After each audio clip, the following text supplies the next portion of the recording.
Chapter 61. The Carmelite Convent at Bethune.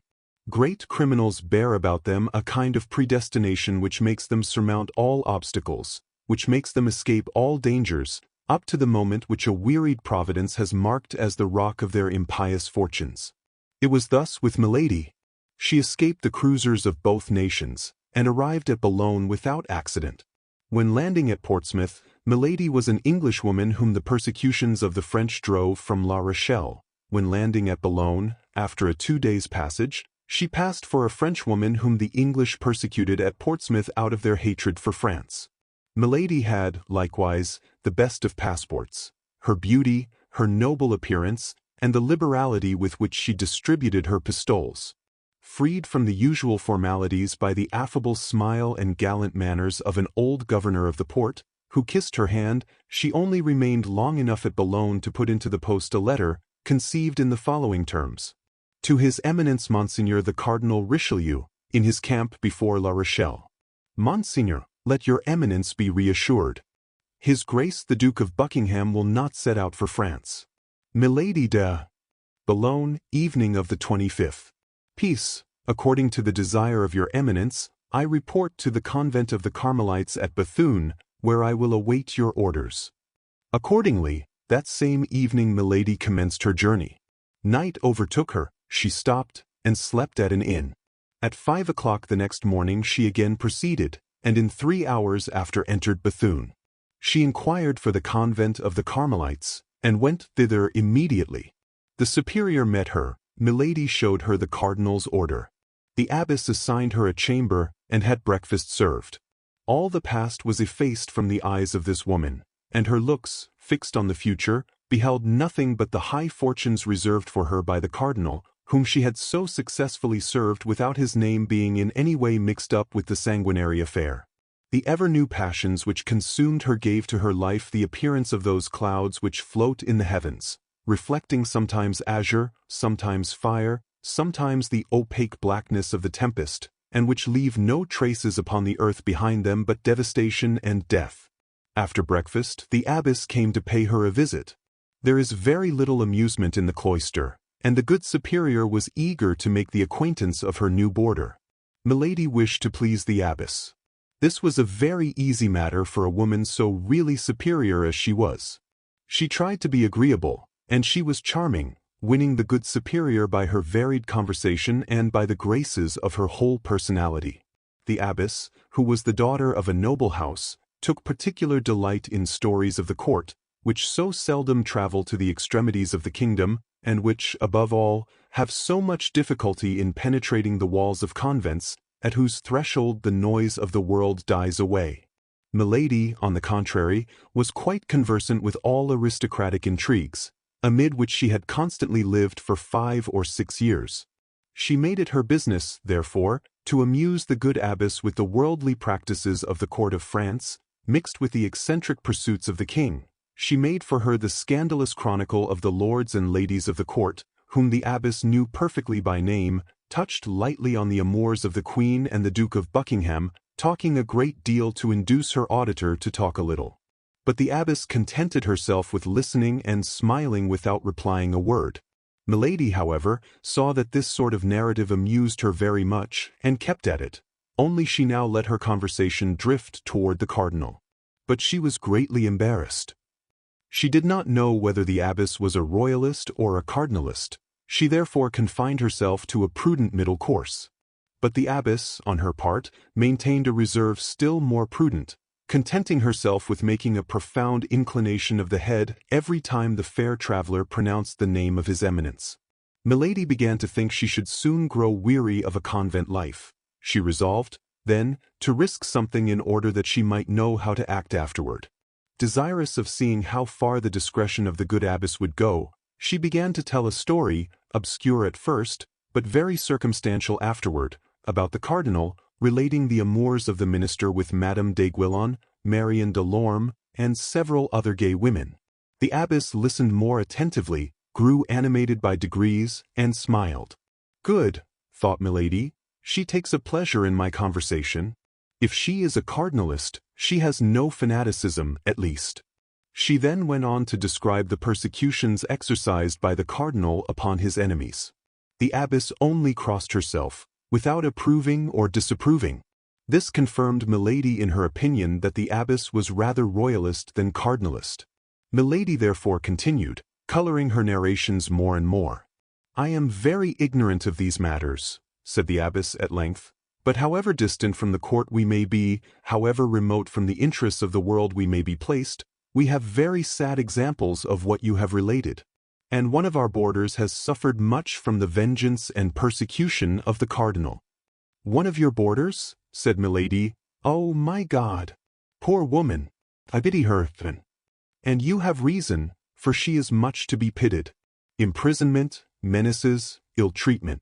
She has suffered everything. But after all," resumed the abbess, "Monsieur Cardinal has perhaps plausible motives for acting thus, and though she has the look of an angel, we must not always judge people by the appearance." "Good," said Milady to herself. "Who knows? I am about, perhaps, to discover something here. I am in the vein." She tried to give her countenance an appearance of perfect candor. "Alas," said Milady, "I know it is so. It is said that we must not trust to the face. But in what, then, shall we place confidence, if not in the most beautiful work of the Lord? As for me, I shall be deceived all my life perhaps, but I shall always have faith in a person whose countenance inspires me with sympathy." "You would, then, be tempted to believe," said the abbess, "that this young person is innocent?" "The cardinal pursues not only crimes," said she, "there are certain virtues which he pursues more severely than certain offenses." "Permit me, madam, to express my surprise," said the abbess. "At what?" said Milady, with the utmost ingenuousness. "At the language you use." "What do you find so astonishing in that language?" said Milady, smiling. "You are the friend of the cardinal, for he sends you hither, and yet—" "And yet I speak ill of him," replied Milady, finishing the thought of the superior. "At least you don't speak well of him." "That is because I am not his friend," said she, sighing, "but his victim." "But this letter in which he recommends you to me is an order for me to confine myself to a sort of prison, from which he will release me by one of his satellites." "But why have you not fled?" "Whither should I go?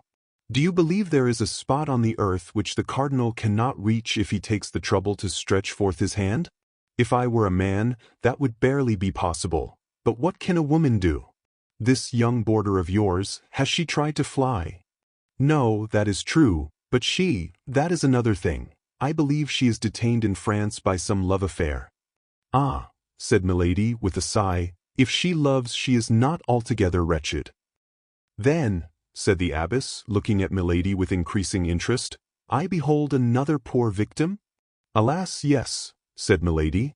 The abbess looked at her for an instant with uneasiness, as if a fresh thought suggested itself to her mind. "You are not an enemy of our holy faith?" said she hesitatingly. "Who, I?" cried Milady. "I a Protestant? No.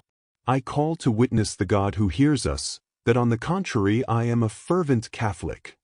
"Then, madam," said the abbess, smiling, "be reassured. The house in which you are shall not be a very hard prison, and we will do all in our power to make you cherish your captivity. You will find here, moreover, the young woman of whom I spoke, who is persecuted, no doubt, in consequence of some court intrigue. She is amiable and well-behaved." "What is her name?"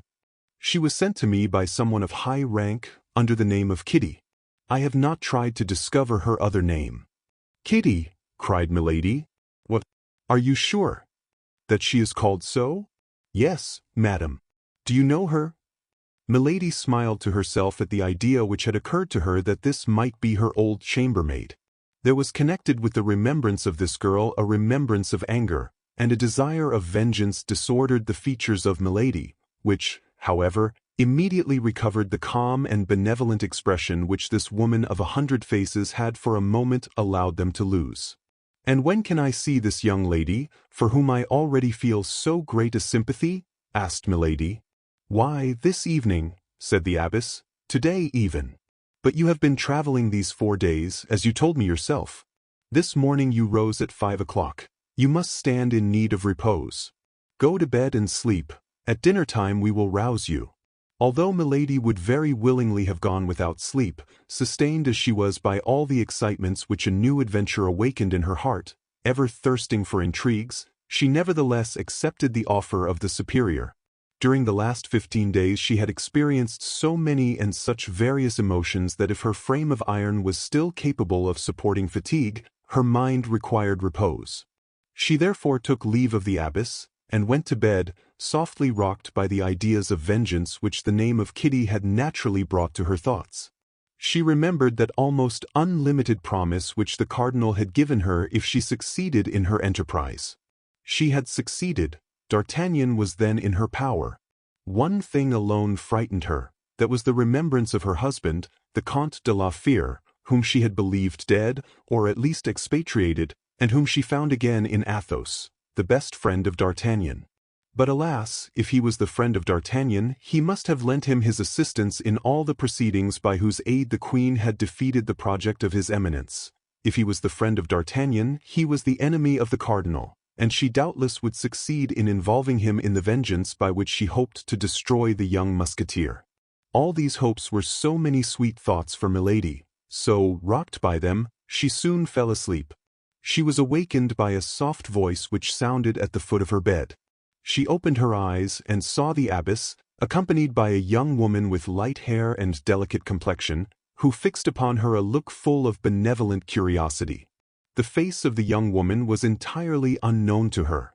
Each examined the other with great attention, while exchanging the customary compliments. Both were very handsome, but of quite different styles of beauty. Milady, however, smiled in observing that she excelled the young woman by far in her high air and aristocratic bearing. It is true that the habit of a novice, which the young woman wore, was not very advantageous in a contest of this kind. The abbess introduced them to each other. When this formality was ended, as her duties called her to chapel, she left the two young women alone. The novice, seeing Milady in bed, was about to follow the example of the superior, but Milady stopped her. "How, madam," said she, "I have scarcely seen you, and you already wish to deprive me of your company, upon which I had counted a little, I must confess, for the time I have to pass here?" "No, madam," replied the novice, "only I thought I had chosen my time ill. You were asleep, you are fatigued." "Well," said Milady, "what can those who sleep wish for? A happy awakening? This awakening you have given me. Allow me, then, to enjoy it at my ease," and taking her hand, she drew her toward the armchair by the bedside. The novice sat down. "How unfortunate I am," said she. "I have been here 6 months without the shadow of recreation. You arrive, and your presence was likely to afford me delightful company, yet I expect, in all probability, to quit the convent at any moment." "How, you are going soon?" asked Milady. "At least I hope so," said the novice, with an expression of joy which she made no effort to disguise. "I think I learned you had suffered persecutions from the cardinal," continued Milady. "That would have been another motive for sympathy between us. What I have heard, then, from our good mother is true. You have likewise been a victim of that wicked priest." "Hush," said Milady, "let us not, even here, speak thus of him. All my misfortunes arise from my having said nearly what you have said before a woman whom I thought my friend, and who betrayed me. Are you also the victim of a treachery?" "No," said the novice, "but of my devotion, of a devotion to a woman I loved, for whom I would have laid down my life, for whom I would give it still." "And who has abandoned you, is that it?" "I have been sufficiently unjust to believe so, but during the last 2 or 3 days I have obtained proof to the contrary, for which I thank God, for it would have cost me very dear to think she had forgotten me." "But you, madam, you appear to be free," continued the novice, "and if you were inclined to fly it only rests with yourself to do so. Whither would you have me go, without friends, without money, in a part of France with which I am unacquainted, and where I have never been before?" "Oh," cried the novice, "as to friends, you would have them wherever you want. You appear so good and are so beautiful."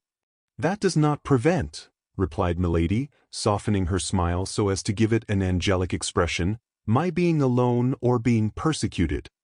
"Hear me," said the novice, "we must trust in heaven. There always comes a moment when the good you have done pleads your cause before God. And see, perhaps it is a happiness for you, humble and powerless as I am, that you have met with me, for if I leave this place, well, I have powerful friends, who, after having exerted themselves on my account, may also exert themselves for you. Oh, when I said I was alone, said Milady, hoping to make the novice talk by talking of herself, it is not for want of friends in high places, but these friends themselves tremble before the cardinal. The queen herself does not dare to oppose the terrible minister. I have proof that her majesty, notwithstanding her excellent heart, has more than once been obliged to abandon to the anger of his eminence persons who had served her. Trust me, madam, the queen may appear to have abandoned those persons, but we must not put faith in appearances. The more they are persecuted, the more she thinks of them, and often, when they least expect it, they have proof of a kind remembrance. Alas, said Milady, I believe so, the queen is so good. Oh, you know her, then, that lovely and noble queen, that you speak of her thus, cried the novice, with enthusiasm. That is to say, replied Milady, driven into her entrenchment, that I have not the honor of knowing her personally, but I know a great number of her most intimate friends. I am acquainted with Monsieur de Putange. I met Monsieur Dujart in England. I know Monsieur de Treville. Monsieur de Treville, exclaimed the novice. Do you know Monsieur de Treville? Yes, perfectly well, intimately even. The captain of the king's Musketeers? The captain of the king's Musketeers. Why, then, only see, cried the novice, we shall soon be well acquainted, almost friends. If you know Monsieur de Treville, you must have visited him? Often, said Milady, who, having entered this track and perceiving that falsehood succeeded, was determined to follow it to the end. With him, then, you must have seen some of his musketeers? All those he is in the habit of receiving, replied Milady, for whom this conversation began to have a real interest. Name a few of those whom you know, and you will see if they are my friends. Well, said Milady, embarrassed, I know Monsieur de Louvigny, Monsieur de Courtevran, Monsieur de Ferrissac. The novice let her speak, then seeing that she paused, she said, Don't you know a gentleman named Athos? Milady became as pale as the sheets in which she was lying, and mistress as she was of herself, could not help uttering a cry, seizing the hand of the novice, and devouring her with looks. What is the matter? Good God, asked the poor woman, have I said anything that has wounded you? No, but the name struck me, because I also have known that gentleman, and it appeared strange to me to meet with a person who appears to know him well. Oh, yes, very well, not only him, but some of his friends, Messrs. Porthos and Aramis. Indeed, you know them likewise? I know them, cried Milady, who began to feel a chill penetrate her heart. Well, if you know them, you know that they are good and free companions. Why do you not apply to them, if you stand in need of help? That is to say, stammered Milady, I am not really very intimate with any of them. I know them from having heard one of their friends, Monsieur d'Artagnan, say a great deal about them.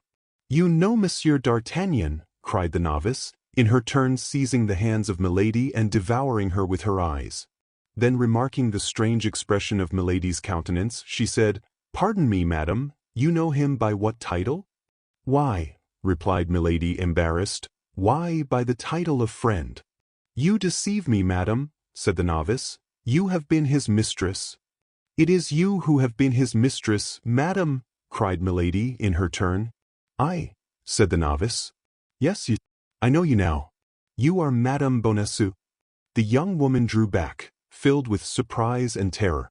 Oh, do not deny it. Answer, continued Milady. Well, yes, madam, said the novice. Are we rivals? The countenance of Milady was illumined by so savage a joy that under any other circumstances Madame Bonacieux would have fled in terror, but she was absorbed by jealousy. Speak, madam, resumed Madame Bonacieux, with an energy of which she might not have been believed capable. Have you been, or are you, his mistress? Oh, no, cried Milady, with an accent that admitted no doubt of her truth. Never, never. I believe you, said Madame Bonacieux, but why, then, did you cry out so? Do you not understand, said Milady, who had already overcome her agitation and recovered all her presence of mind. "How can I understand? I know nothing. Can you not understand that Monsieur d'Artagnan, being my friend, might take me into his confidence? Truly, do you not perceive that I know all, your abduction from the little house at St. Germain, his despair, that of his friends, and their useless inquiries up to this moment? How could I help being astonished when, without having the least expectation of such a thing, I meet you face to face, you, of whom we have so often spoken together, you whom he loves with all his soul, you whom he had taught me to love before I had seen you? Ah, dear Constance, I have found you, then, I see you at last." And Milady stretched out her arms to Madame Bonacieux, who, convinced by what she had just said, saw nothing in this woman whom an instant before she had believed her rival but a sincere and devoted friend. "Oh, pardon me, cried she, sinking upon the shoulders of Milady. "Pardon me, I love him so much." These two women held each other for an instant in a close embrace. Certainly, if Milady's strength had been equal to her hatred, Madame Bonacieux would never have left that embrace alive. But not being able to stifle her, she smiled upon her. "Oh, you beautiful, good little creature," said Milady. "How delighted I am to have found you. Let me look at you." And while saying these words, she absolutely devoured her by her looks. "Oh, yes, it is you indeed. From what he has told me, I know you now. I recognize you perfectly." The poor young woman could not possibly suspect what frightful cruelty was behind the rampart of that pure brow, behind those brilliant eyes in which she read nothing but interest and compassion. "Then you know what I have suffered," said Madame Bonacieux, "since he has told you what he has suffered, but to suffer for him is happiness." Milady replied mechanically, "Yes, that is happiness." She was thinking of something else. "And then," continued Madame Bonacieux, "my punishment is drawing to a close. Tomorrow, this evening perhaps, I shall see him again, and then the past will no longer exist." "This evening?" asked Milady, roused from her reverie by these words. "What do you mean? Do you expect news from him?" "I expect himself." "Himself? D'Artagnan here?" "Himself. But that's impossible. He is at the siege of La Rochelle with the cardinal. He will not return till after the taking of the city." "Ah, you fancy so. But is there anything impossible for my D'Artagnan, the noble and loyal gentleman?" "Oh, I cannot believe you." "Well, read then," said the unhappy young woman, in the excess of her pride and joy, presenting a letter to Milady. "The writing of Madame de Chevreuse," said Milady to herself. "Ah, I always thought there was some secret understanding in that quarter." And she greedily read the following few lines. "My dear child, hold yourself ready. Our friend will see you soon, and he will only see you to release you from that imprisonment in which your safety required you should be concealed. Prepare, then, for your departure, and never despair of us. Our charming Gascon has just proved himself as brave and faithful as ever. Tell him that certain parties are grateful for the warning he has given." "Yes, yes," said Milady, "the letter is precise. Do you know what that warning was?" "No, I only suspect he has warned the Queen against some fresh machinations of the cardinal." "Yes, that's it, no doubt," said Milady, returning the letter to Madame Bonacieux, and letting her head sink pensively upon her bosom. At that moment they heard the gallop of a horse. "Oh," cried Madame Bonacieux, darting to the window, "can it be he?" Milady remained still in bed, petrified by surprise. So many unexpected things happened to her all at once that for the first time she was at a loss. He, murmured she, "can it be he?" And she remained in bed with her eyes fixed. "Alas, no," said Madame Bonacieux, "it is a man I don't know, although he seems to be coming here. Yes, he checks his pace, he stops at the gate, he rings." Milady sprang out of bed. "You are sure it is not he?" said she. Yes, very sure." "Perhaps you did not see well." "Oh, if I were to see the plume of his hat, the end of his cloak, I should know him." Milady was dressing herself all the time. "Yes, he has entered." "It is for you or me?" "My God, how agitated you seem." "Yes, I admit it. I have not your confidence. I fear the cardinal." "Hush," said Madame Bonacieux, "somebody is coming." Immediately the door opened, and the superior entered. "Did you come from Boulogne?" demanded she of Milady. "Yes," replied she, trying to recover her self-possession. "Who wants me?" "A man who will not tell his name, but who comes from the cardinal." "And who wishes to speak with me?" "Who wishes to speak to a lady recently come from Boulogne." "Then let him come in, if you please." "Oh, my God, cried Madame Bonacieux. "Can it be bad news?" "I fear it. I will leave you with this stranger, but as soon as he is gone, if you will permit me, I will return." "Permit you? I beseech you." The superior and Madame Bonacieux retired. Milady remained alone, with her eyes fixed upon the door. An instant later, the jingling of spurs was heard upon the stairs, steps drew near, the door opened, and a man appeared. Milady uttered a cry of joy. This man was the Comte de Rochefort, the demoniacal tool of his eminence. Chapter 62. Two Varieties of Demons. "Ah," cried Milady and Rochefort together, "it is you!" "Yes, it is I." "And you come?" asked Milady. "From La Rochelle, and you?" "From England." "Buckingham?" "Dead or desperately wounded, as I left without having been able to hear anything of him. A fanatic has just assassinated him." "Ah," said Rochefort with a smile, "this is a fortunate chance, one that will delight his eminence. Have you informed him of it?" "I wrote to him from Boulogne." "But what brings you here?" "His eminence was uneasy, and sent me to find you. I only arrived yesterday." "And what have you been doing since yesterday?" "I have not lost my time." "Oh, I don't doubt that. Do you know whom I have encountered here?" "No." "Guess." "How can I?" "That young woman whom the Queen took out of prison." "The mistress of that fellow D'Artagnan?" "Yes, Madame Bonacieux, with whose retreat the cardinal was unacquainted." Well, said Rochefort, "here is a chance which may pair off with the other. Monsieur Cardinal is indeed a privileged man." "Imagine my astonishment," continued Milady, "when I found myself face to face with this woman." "Does she know you?" "No." "Then she looks upon you as a stranger?" Milady smiled. "I am her best friend." "Upon my honor," said Rochefort, "it takes you, my dear Countess, to perform such miracles."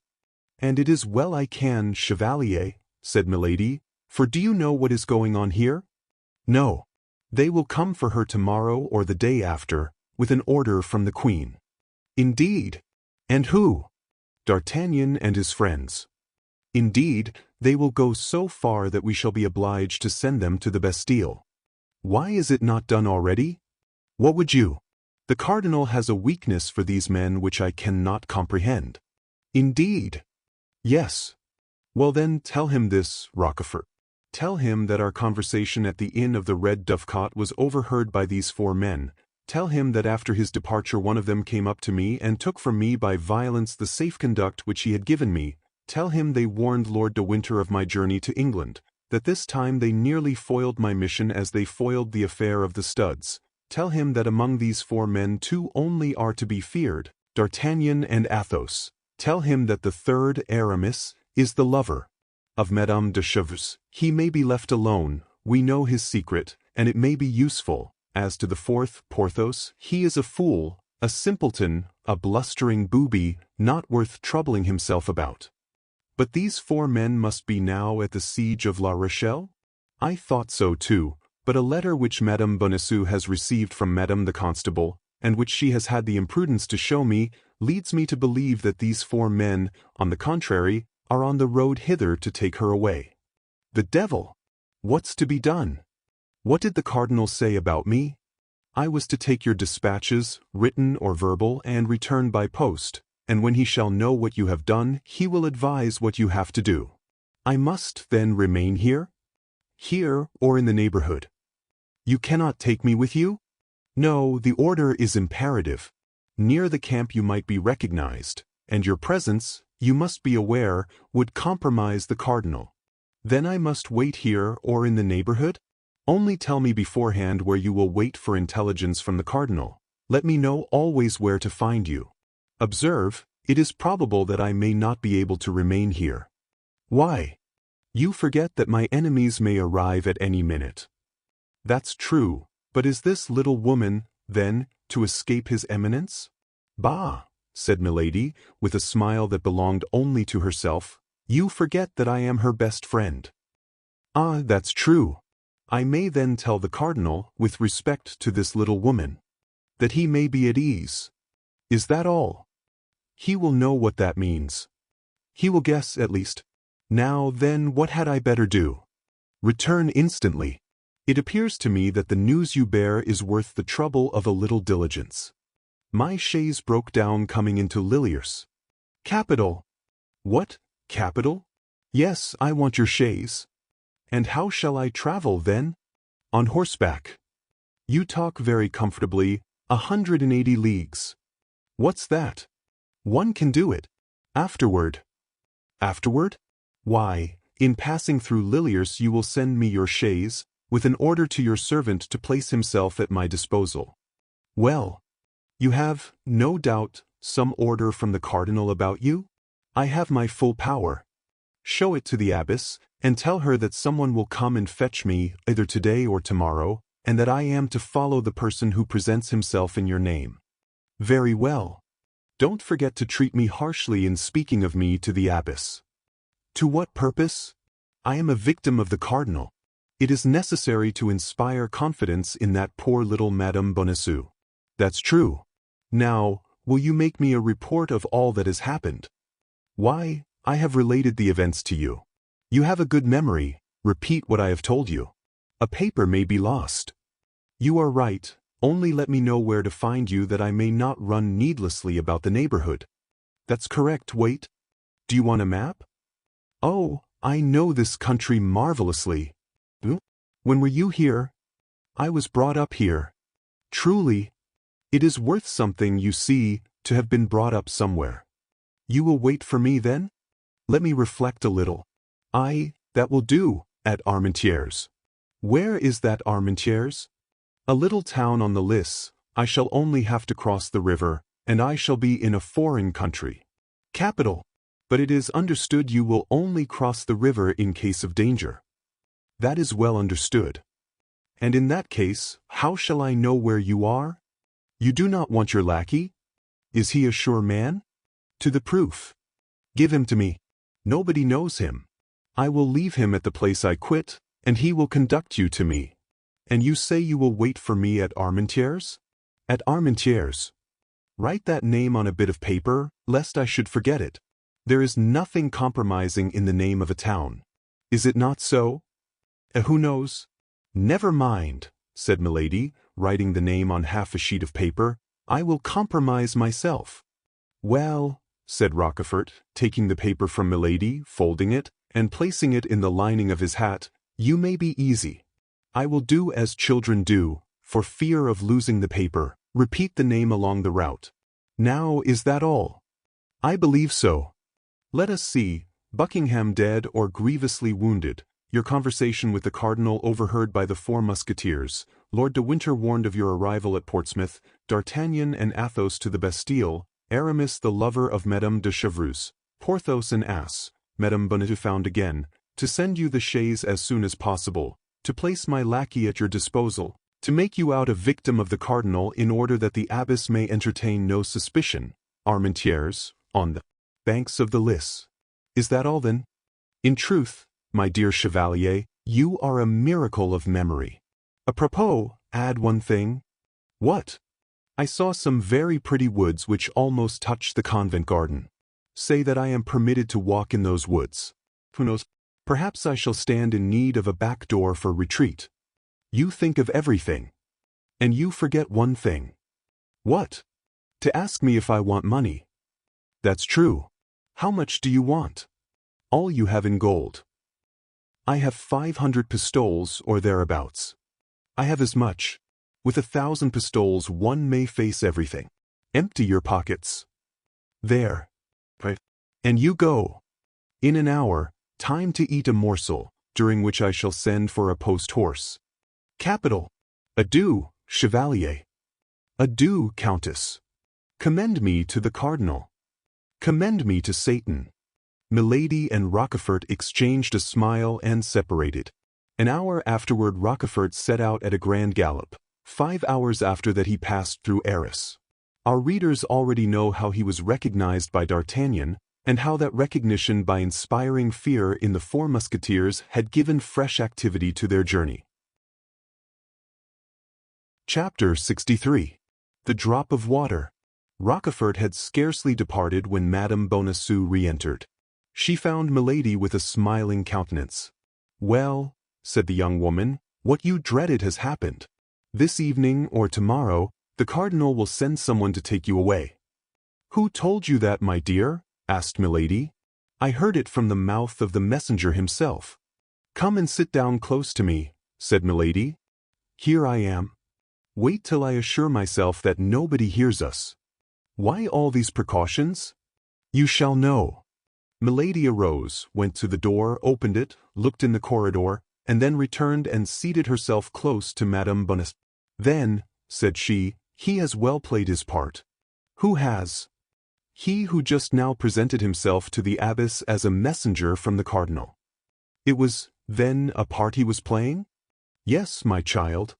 "That man, then, was not—" "That man," said Milady, lowering her voice, "is my brother." "Your brother!" cried Madame Bonacieux. "No one must know this secret, my dear, but yourself. If you reveal it to anyone in the world, I shall be lost, and perhaps yourself likewise." "Oh, my God!" "Listen. This is what has happened. My brother, who was coming to my assistance to take me away by force if it were necessary, met with the emissary of the cardinal, who was coming in search of me. He followed him. At a solitary and retired part of the road he drew his sword, and required the messenger to deliver up to him the papers of which he was the bearer. The messenger resisted. My brother killed him."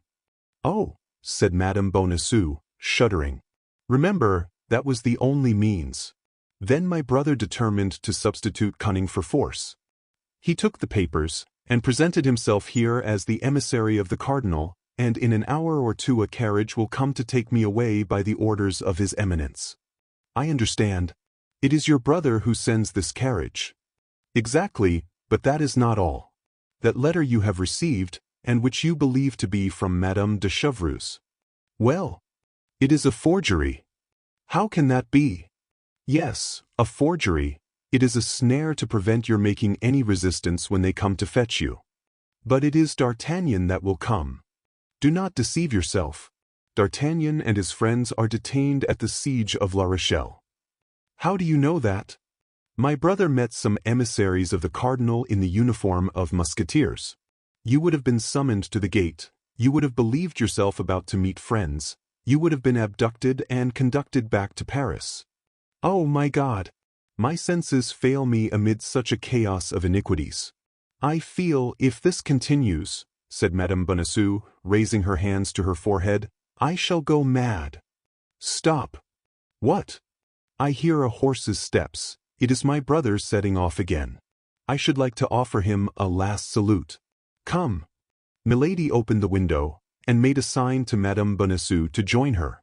The young woman complied. Rochefort passed at a gallop. "Adieu, brother!" cried Milady. The chevalier raised his head, saw the 2 young women, and without stopping, waved his hand in a friendly way to Milady. "The good George!" said she, closing the window with an expression of countenance full of affection and melancholy. And she resumed her seat, as if plunged in reflections entirely personal. "Dear lady," said Madame Bonacieux, "pardon me for interrupting you, but what do you advise me to do? Good heaven! You have more experience than I have. Speak, I will listen." "In the first place," said Milady, "it is possible I may be deceived, and that D'Artagnan and his friends may really come to your assistance." "Oh, that would be too much," cried Madame Bonacieux. "So much happiness is not in store for me." "Then you comprehend it would be only a question of time, a sort of race, which should arrive first. If your friends are the more speedy, you are to be saved. If the satellites of the cardinal, you are lost." "Oh, yes, yes, lost beyond redemption. What, then, to do?" "What to do? There would be a very simple means, very natural. Tell me what?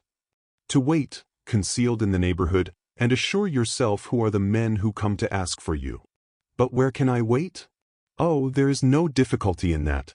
I shall stop and conceal myself a few leagues hence until my brother can rejoin me. Well, I take you with me, we conceal ourselves and wait together. But I shall not be allowed to go, I am almost a prisoner. As they believe that I go in consequence of an order from the cardinal, no one will believe you anxious to follow me. Well, the carriage is at the door, you bid me adieu, you mount the step to embrace me a last time. My brother's servant, who comes to fetch me, is told how to proceed, he makes a sign to the postilion, and we set off at a gallop. But D'Artagnan, if he comes, shall we not know it? How? Nothing easier.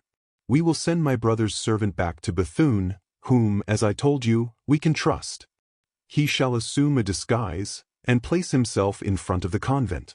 If the emissaries of the cardinal arrive, he will take no notice. If it is Monsieur d'Artagnan and his friends, he will bring them to us. He knows them then? Doubtless. Has he not seen Monsieur d'Artagnan at my house? Oh yes, you are right. Thus all may go well, all may be for the best, but we do not go far from this place. 7 or 8 leagues at the most. We will keep on the frontiers, for instance, and at the first alarm we can leave France. And what can we do there? Wait. But if they come? My brother's carriage will be here first. If I should happen to be any distance from you when the carriage comes for you, at dinner or supper, for instance, do one thing. What is that? Tell your good superior that in order that we may be as much together as possible, you ask her permission to share my repast. Will she permit it? What inconvenience can it be? Oh, delightful! In this way we shall not be separated for an instant. Well, go down to her, then, to make your request. I feel my head a little confused, I will take a turn in the garden. Go, and where shall I find you? Here in an hour. Here in an hour. Oh, you are so kind, and I am so grateful. How can I avoid interesting myself for one who is so beautiful and so amiable? Are you not the beloved of one of my best friends? Dear D'Artagnan. Oh, how he will thank you. I hope so. Now, then, all is agreed, let us go down. You are going into the garden? Yes. Go along this corridor, down a little staircase, and you are in it. Excellent, thank you. And the two women parted, exchanging charming smiles. Milady had told the truth, her head was confused, for her ill-arranged plans clashed one another like chaos. She required to be alone that she might put her thoughts a little into order.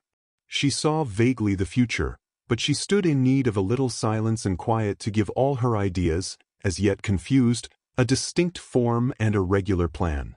What was most pressing was to get Madame Bonacieux away, and convey her to a place of safety, and there, if matters required, make her a hostage. Milady began to have doubts of the issue of this terrible duel, in which her enemies showed as much perseverance as she did animosity. Besides, she felt as we feel when a storm is coming on, that this issue was near, and could not fail to be terrible. The principal thing for her, then, was, as we have said, to keep Madame Bonacieux in her power. Madame Bonacieux was the very life of D'Artagnan. This was more than his life, the life of the woman he loved. This was, in case of ill fortune, a means of temporizing and obtaining good conditions.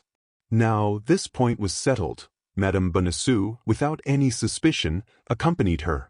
Once concealed with her at Armentières, it would be easy to make her believe that D'Artagnan had not come to Bethune. In 15 days at most, Rochefort would be back. Besides, during that 15 days she would have time to think how she could best avenge herself on the 4 friends. She would not be weary, thank God, for she should enjoy the sweetest pastime such events could accord a woman of her character, perfecting a beautiful vengeance. Revolving all this in her mind, she cast her eyes around her, and arranged the topography of the garden in her head. Milady was like a good general who contemplates at the same time victory and defeat, and who is quite prepared, according to the chances of the battle, to march forward or to beat a retreat. At the end of an hour she heard a soft voice calling her. It was Madame Bonacieux. The good abbess had naturally consented to her request, and as a commencement, they were to sup together.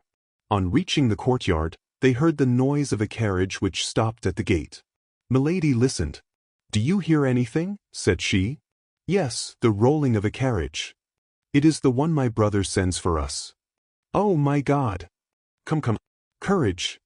The bell of the convent gate was sounded. Milady was not mistaken. "Go to your chamber," said she to Madame Bonacieux. "You have perhaps some jewels you would like to take." "I have his letters," said she. "Well, go and fetch them, and come to my apartment. We will snatch some supper. We shall perhaps travel part of the night, and must keep our strength up." "Great God!" said Madame Bonacieux, placing her hand upon her bosom. "My heart beats so I cannot walk." "Courage, courage! Remember that in a quarter of an hour you will be safe, and think that what you are about to do is for his sake." "Yes, yes, everything for him. You have restored my courage by a single word. Go, I will rejoin you." Milady ran up to her apartment quickly. She there found Rochefort's lackey, and gave him his instructions. He was to wait at the gate. If by chance the Musketeers should appear, the carriage was to set off as fast as possible, pass around the convent, and go and wait for Milady at a little village which was situated at the other side of the wood. In this case Milady would cross the garden and gain the village on foot. As we have already said, Milady was admirably acquainted with this part of France. If the Musketeers did not appear, things were to go on as had been agreed. Madame Bonacieux was to get into the carriage as if to bid her adieu, and she was to take away Madame Bonacieux. Madame Bonacieux came in, and to remove all suspicion, if she had any, Milady repeated to the lackey before her the latter part of her instructions. Milady asked some questions about the carriage. It was a chaise drawn by 3 horses, driven by a postilion. Rochefort's lackey would precede it as courier. Milady was wrong in fearing that Madame Bonacieux would have any suspicion. The poor young woman was too pure to suppose that any female could be guilty of such perfidy. Besides, the name of the Comtesse de Winter, which she had heard the abbess pronounce, was wholly unknown to her, and she was even ignorant that a woman had had so great and so fatal a share in the misfortune of her life. "You see," said she, when the lackey had gone out, "everything is ready. The abbess suspects nothing, and believes that I am taken by order of the cardinal. This man goes to give his last orders. Take the least thing, drink a finger of wine, and let us be gone." "Yes," said Madame Bonacieux mechanically, "yes, let us be gone." Milady made her a sign to sit down opposite, poured her a small glass of Spanish wine, and helped her to the wing of a chicken. "See," said she, "if everything does not second us. Here is night coming on. By daybreak we shall have reached our retreat, and nobody can guess where we are. Come, courage! Take something." Madame Bonacieux ate a few mouthfuls mechanically, and just touched the glass with her lips. "Come, come," said Milady, lifting hers to her mouth, "do as I do." But at the moment the glass touched her lips, her hand remained suspended. She heard something on the road which sounded like the rattling of a distant gallop. Then it grew nearer, and it seemed to her, almost at the same time, that she heard the neighing of horses. This noise acted upon her joy like the storm which awakens the sleeper in the midst of a happy dream. She grew pale and ran to the window, while Madame Bonacieux, rising all in a tremble, supported herself upon her chair to avoid falling. Nothing was yet to be seen, only they heard the galloping draw nearer. "Oh, my God!" said Madame Bonacieux, "what is that noise?" "That of either our friends or our enemies," said Milady, with her terrible coolness. "Stay where you are, I will tell you." Madame Bonacieux remained standing mute, motionless, and pale as a statue. The noise became louder. The horses could not be more than 150 paces distant. If they were not yet to be seen, it was because the road made an elbow. The noise became so distinct that the horses might be counted by the rattle of their hoofs. Milady gazed with all the power of her attention. It was just light enough for her to see who was coming. All at once, at the turning of the road, she saw the glitter of laced hats and the waving of feathers. She counted 2, then 5, then 8 horsemen. One of them preceded the rest by double the length of his horse. Milady uttered a stifled groan. In the first horseman she recognized D'Artagnan. "Oh, my God," cried Madame Bonacieux, "what is it?" "It is the uniform of the cardinal's guards. Not an instant to be lost. Fly, fly." "Yes, yes, let us fly," repeated Madame Bonacieux, but without being able to make a step, glued as she was to the spot by terror. They heard the horsemen pass under the windows. Come, then, cried Milady, trying to drag the young woman along by the arm. "Thanks to the garden, we yet can flee. I have the key, but make haste. In 5 minutes it will be too late." Madame Bonacieux tried to walk, made 2 steps, and sank upon her knees. Milady tried to raise and carry her, but could not do it. At this moment they heard the rolling of the carriage, which at the approach of the Musketeers set off at a gallop. Then 3 or 4 shots were fired. "For the last time, will you come?" cried Milady. "Oh, my God! You see my strength fails me. You see plainly I cannot walk. Flee alone, and leave you here? No, never!" cried Milady. All at once she paused, a livid flash darted from her eyes. She ran to the table, emptied into Madame Bonacieux's glass the contents of a ring which she opened with singular quickness. It was a grain of a reddish color, which dissolved immediately. Then, taking the glass with a firm hand, she said, "Drink. This wine will give you strength, drink." And she put the glass to the lips of the young woman, who drank mechanically. "This is not the way that I wish to avenge myself," said Milady, replacing the glass upon the table, with an infernal smile, "but, my faith, we do what we can."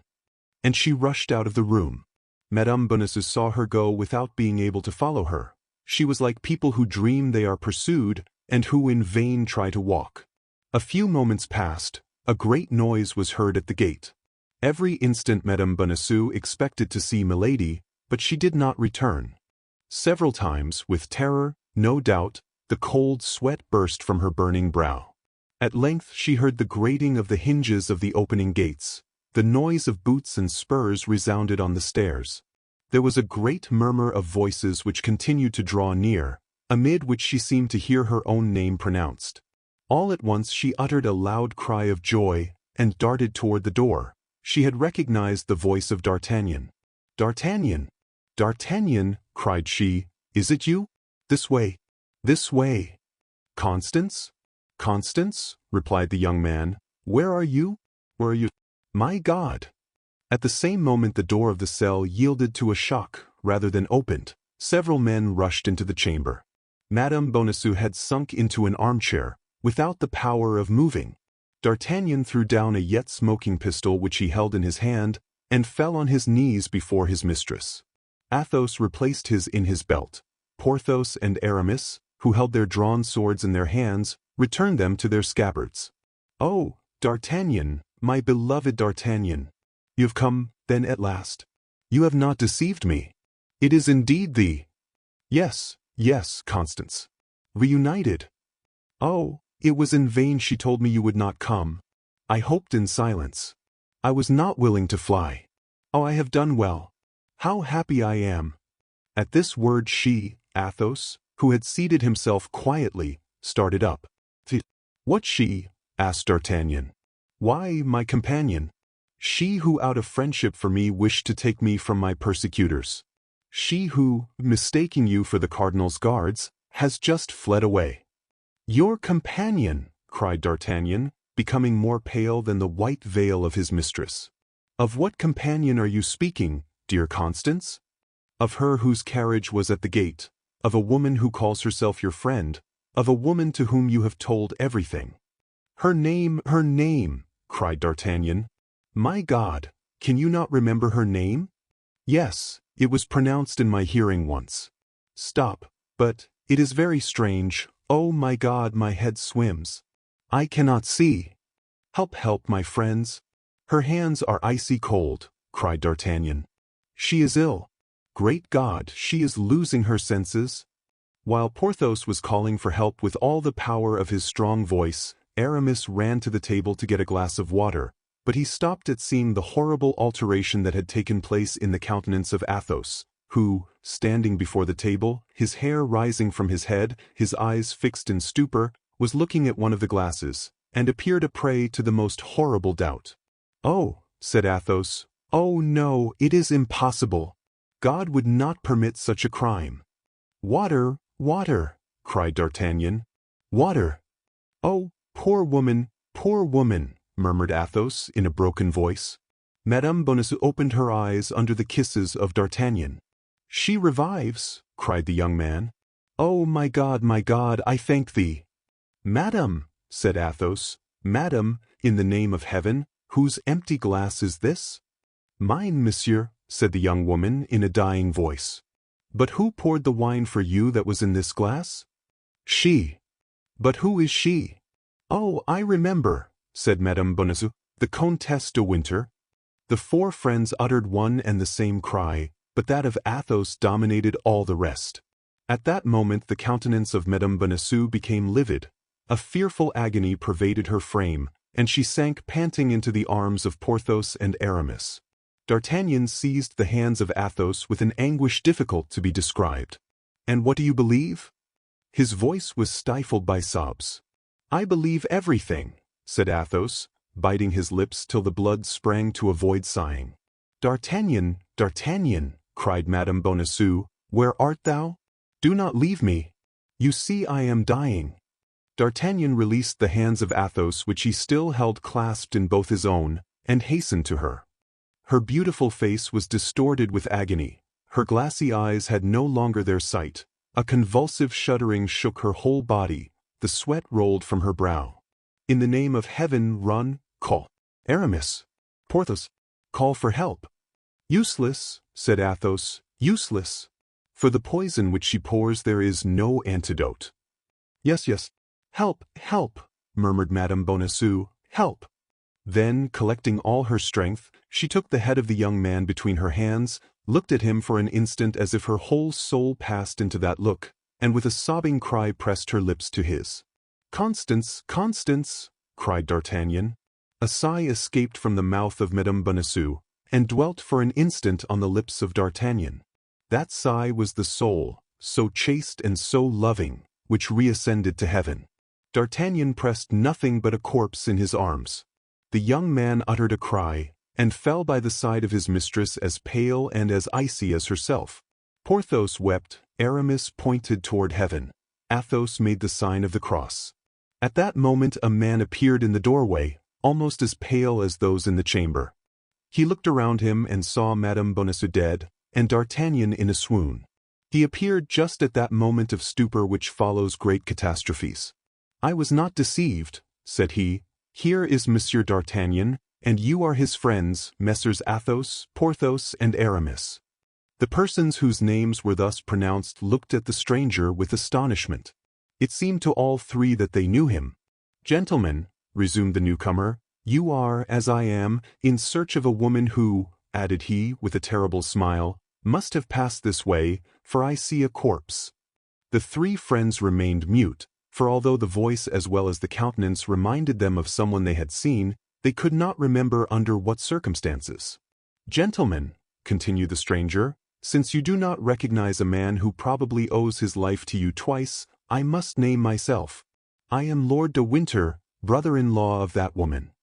The three friends uttered a cry of surprise. Athos rose, and offering him his hand, "Be welcome, my lord," said he, "you are one of us." "I set out 5 hours after her from Portsmouth," said Lord de Winter. "I arrived 3 hours after her at Boulogne. I missed her by 20 minutes at St. Omer. Finally, at Liliers I lost all trace of her. I was going about at random, inquiring of everybody, when I saw you gallop past. I recognized Monsieur D'Artagnan. I called to you, but you did not answer me. I wished to follow you, but my horse was too much fatigued to go at the same pace with yours. And yet it appears, in spite of all your diligence, you have arrived too late."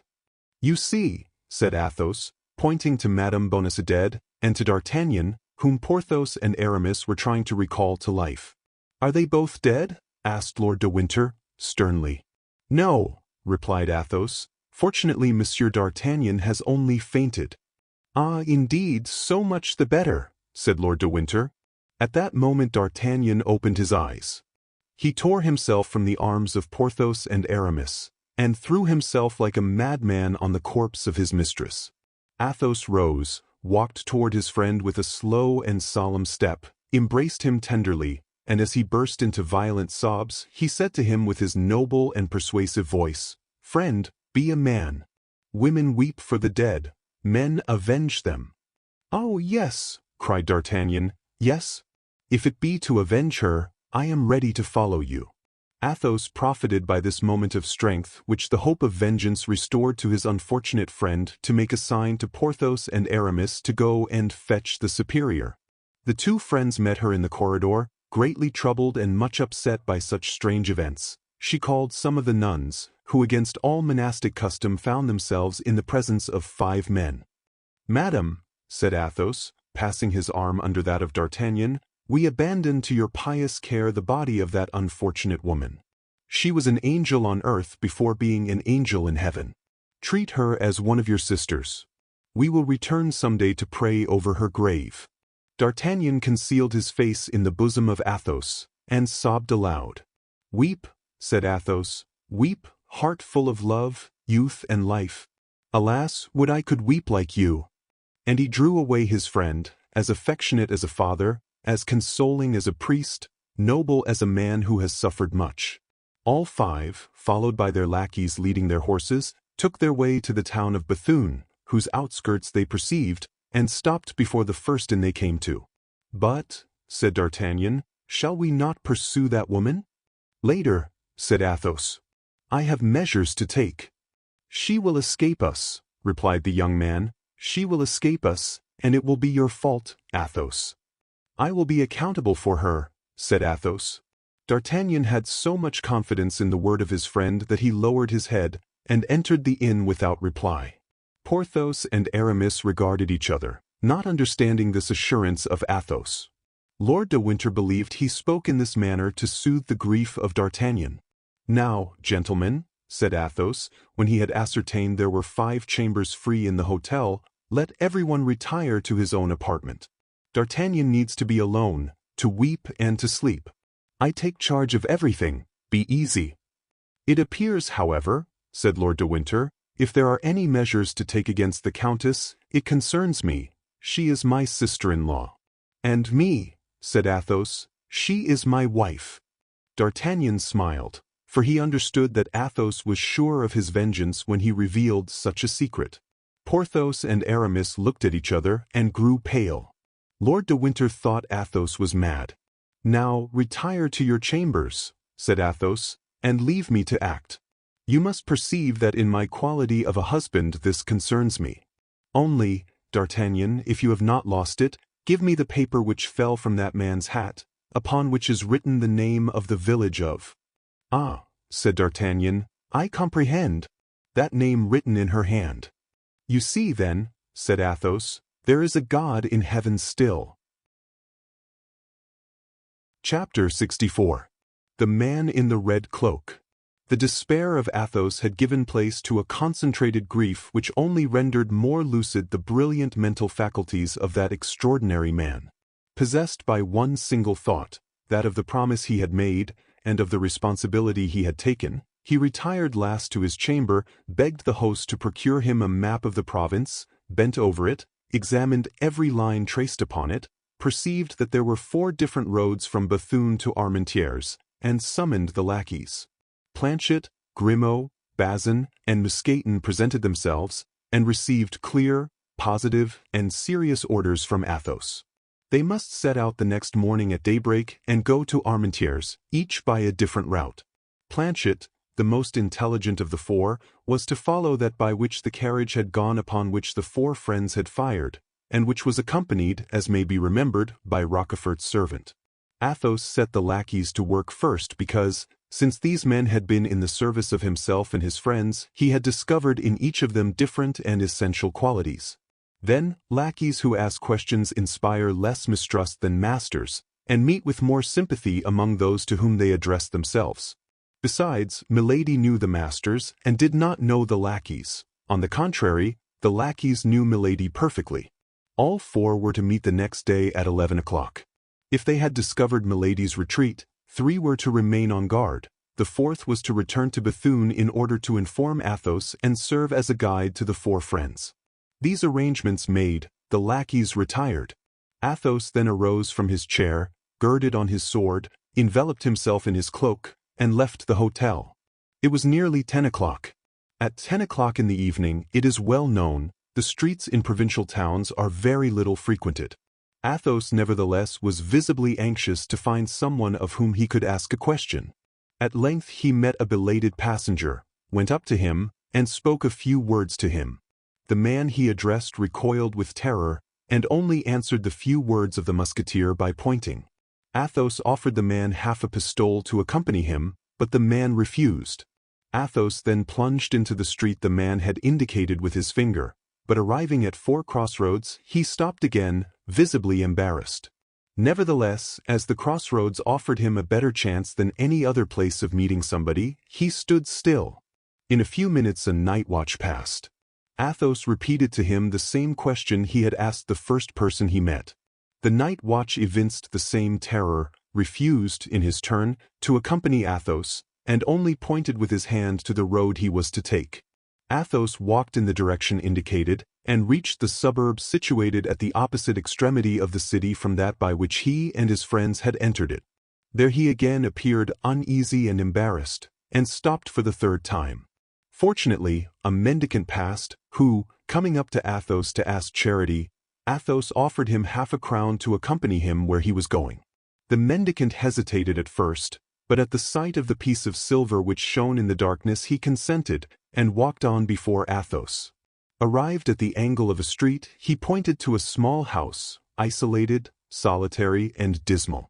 Athos went toward the house, while the mendicant, who had received his reward, left as fast as his legs could carry him. Athos went round the house before he could distinguish the door, amid the red color in which the house was painted. No light appeared through the chinks of the shutters. No noise gave reason to believe that it was inhabited. It was dark and silent as the tomb. 3 times Athos knocked without receiving an answer.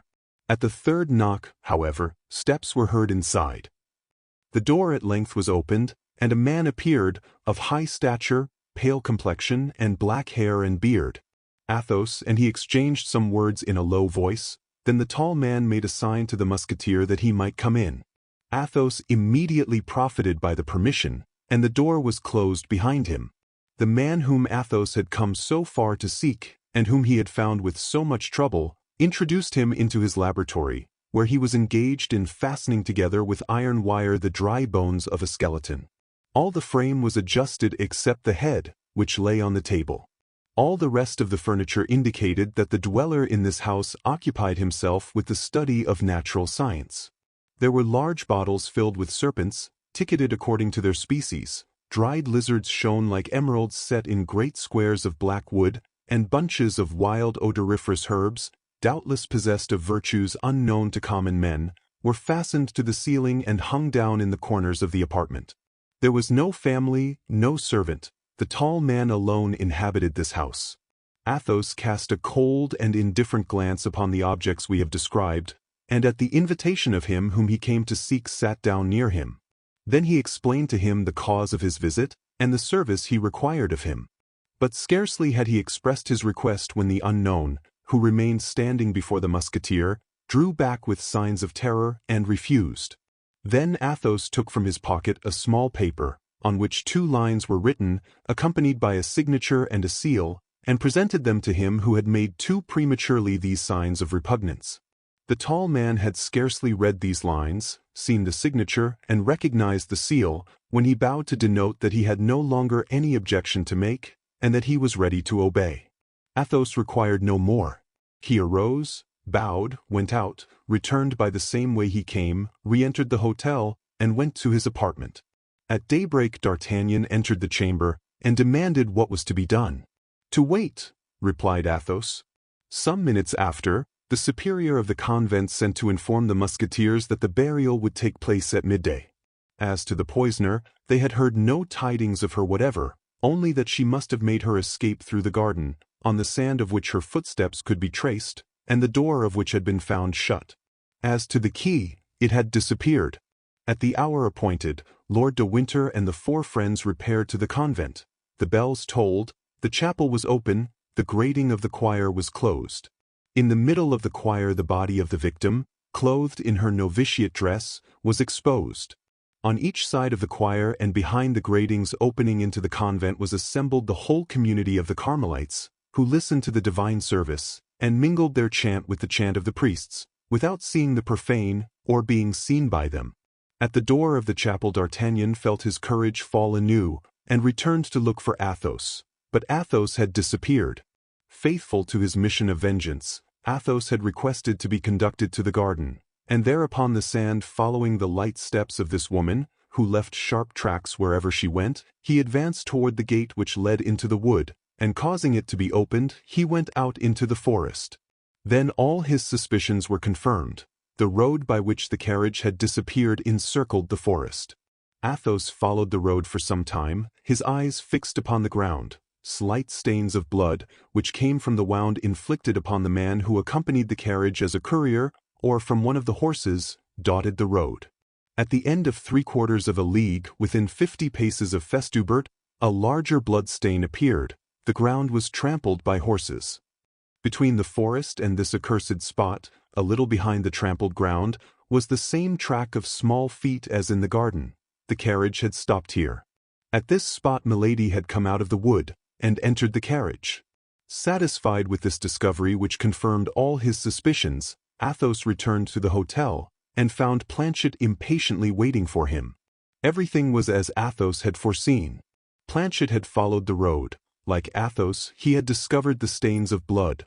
Like Athos, he had noted the spot where the horses had halted.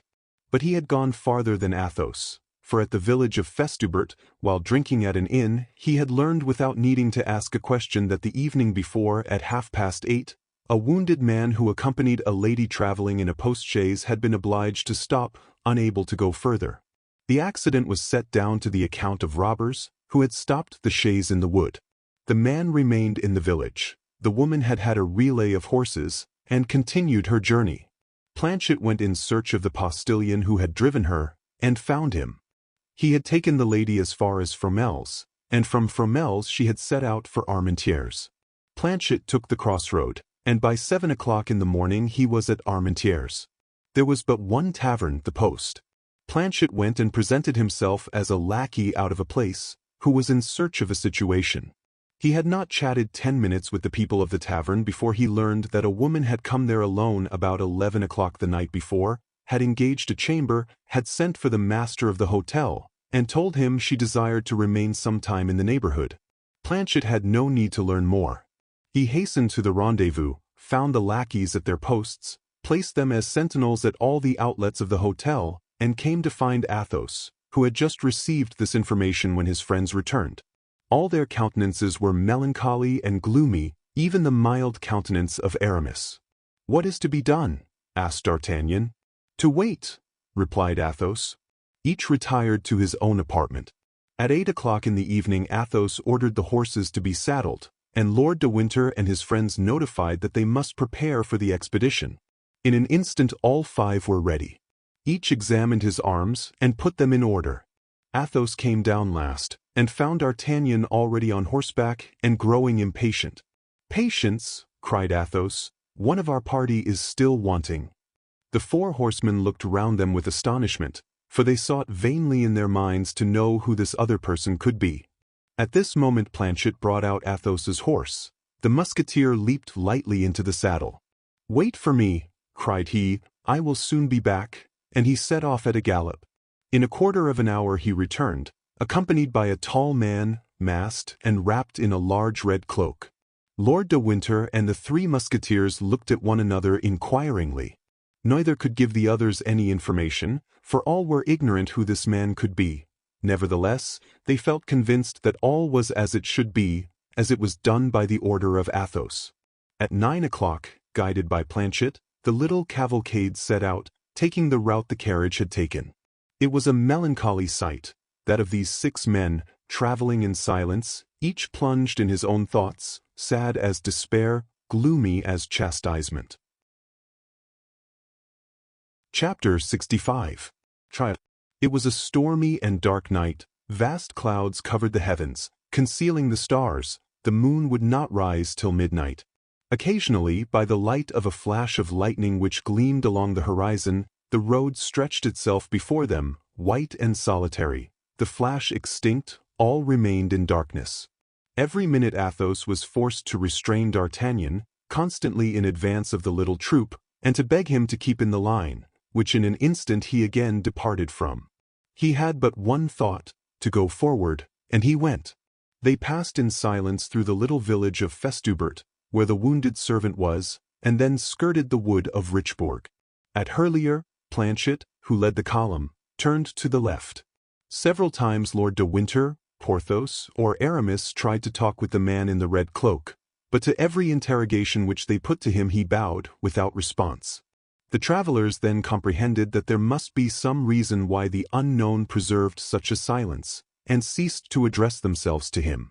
The storm increased, the flashes succeeded one another more rapidly, the thunder began to growl, and the wind, the precursor of a hurricane, whistled in the plumes and the hair of the horsemen.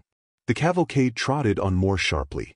A little before they came to Fromelles the storm burst. They spread their cloaks. There remained 3 leagues to travel, and they did it amid torrents of rain. D'Artagnan took off his hat, and could not be persuaded to make use of his cloak. He found pleasure in feeling the water trickle over his burning brow and over his body, agitated by feverish shudders. The moment the little troop passed Goskell and were approaching the post, a man sheltered beneath a tree detached himself from the trunk with which he had been confounded in the darkness, and advanced into the middle of the road, putting his finger on his lips. Athos recognized Grimaud. "What's the manner?" cried Athos. "Has she left Armentières?" Grimaud made a sign in the affirmative. D'Artagnan ground his teeth. "Silence, D'Artagnan," said Athos. "I have charged myself with this affair. It is for me, then, to interrogate Grimaud." "Where is she?" asked Athos. Grimaud extended his hands in the direction of the lists. "Far from here?" asked Athos. Grimaud showed his master his forefinger bent. "Alone?" asked Athos. Grimaud made the sign yes. "Gentlemen," said Athos, "she is alone within half a league of us, in the direction of the river." "That's well," said D'Artagnan. "Lead us, Grimaud." Grimaud took his course across the country, and acted as guide to the cavalcade. At the end of 500 paces, more or less, they came to a rivulet, which they forded. By the aid of the lightning they perceived the village of Erquinheim. "Is she there, Grimaud?" asked Athos. Grimaud shook his head negatively. "Silence, then!" cried Athos. And the troop continued their route. Another flash illuminated all around them. Grimaud extended his arm, and by the bluish splendor of the fiery serpent they distinguished a little isolated house on the banks of the river, within 100 paces of a ferry. One window was lighted. "Here we are," said Athos. At this moment a man who had been crouching in a ditch jumped up and came towards them. It was Mousqueton. He pointed his finger to the lighted window. "She is there," said he. "And Bazin?" asked Athos. "While I watched the window, he guarded the door." "Good," said Athos. "You are good and faithful servants." Athos sprang from his horse, gave the bridle to Grimaud, and advanced toward the window, after having made a sign to the rest of the troop to go toward the door. The little house was surrounded by a low, quickset hedge, 2 or 3 feet high. Athos sprang over the hedge and went up to the window, which was without shutters, but had the half-curtains closely drawn. He mounted the skirting stone that his eyes might look over the curtain. By the light of a lamp he saw a woman, wrapped in a dark mantle, seated upon a stool near a dying fire. Her elbows were placed upon a mean table, and she leaned her head upon her 2 hands, which were white as ivory. He could not distinguish her countenance, but a sinister smile passed over the lips of Athos. He was not deceived, it was she whom he sought. At this moment a horse neighed. Milady raised her head, saw close to the panes the pale face of Athos, and screamed. Athos, perceiving that she knew him, pushed the window with his knee and hand. The window yielded. The squares were broken to shivers, and Athos, like the spectre of vengeance, leaped into the room. Milady rushed to the door and opened it. More pale and menacing than Athos, D'Artagnan stood on the threshold. Milady recoiled, uttering a cry. D'Artagnan, believing she might have means of flight and fearing she should escape, drew a pistol from his belt, but Athos raised his hand. "Put back that weapon, D'Artagnan," said he. "This woman must be tried, not assassinated. Wait an instant, my friend, and you shall be satisfied. Come in, gentlemen." D'Artagnan obeyed, for Athos had the solemn voice and the powerful gesture of a judge sent by the Lord himself. Behind D'Artagnan entered Porthos, Aramis, Lord de Winter, and the man in the red cloak. The 4 lackeys guarded the door and the window. Milady had sunk into a chair, with her hands extended, as if to conjure this terrible apparition. Perceiving her brother-in-law, she uttered a terrible cry. "What do you want?" screamed Milady. "We want," said Athos, "Charlotte Backson, who first was called Comtesse de la Fere, and afterwards Milady de Winter, Baroness of Sheffield." "That is I. That is I," murmured Milady in extreme terror. "What do you want?" "We wish to judge you according to your crime," said Athos. "You shall be free to defend yourself. Justify yourself if you can." "D'Artagnan, it is for you to accuse her first." D'Artagnan advanced. "Before God and before men," said he, "I accuse this woman of having poisoned Constance Bonacieux, who died yesterday evening." He turned towards Porthos and Aramis. "We bear witness to this," said the 2 Musketeers with one voice. D'Artagnan continued, "Before God and before men, I accuse this woman of having attempted to poison me, in wine which she sent me from Villeroy, with a forged letter, as if that wine came from my friends. God preserved me, but a man named Brisemont died in my place." "We bear witness to this," said Porthos and Aramis, in the same manner as before. "Before God and before men, I accuse this woman of having urged me to the murder of the Baron de Wardes, but as no one else can attest the truth of this accusation, I attest it myself. I have done." And D'Artagnan passed to the other side of the room with Porthos and Aramis.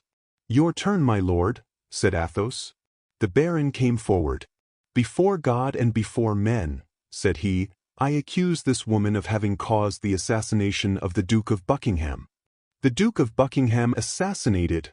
cried all present with one voice. "Yes," said the Baron, "assassinated.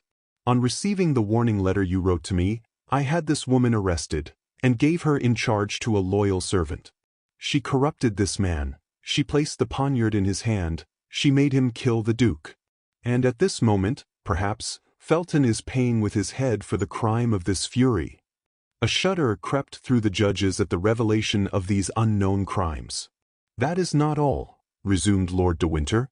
"My brother, who made you his heir, died in 3 hours of a strange disorder which left livid traces all over the body.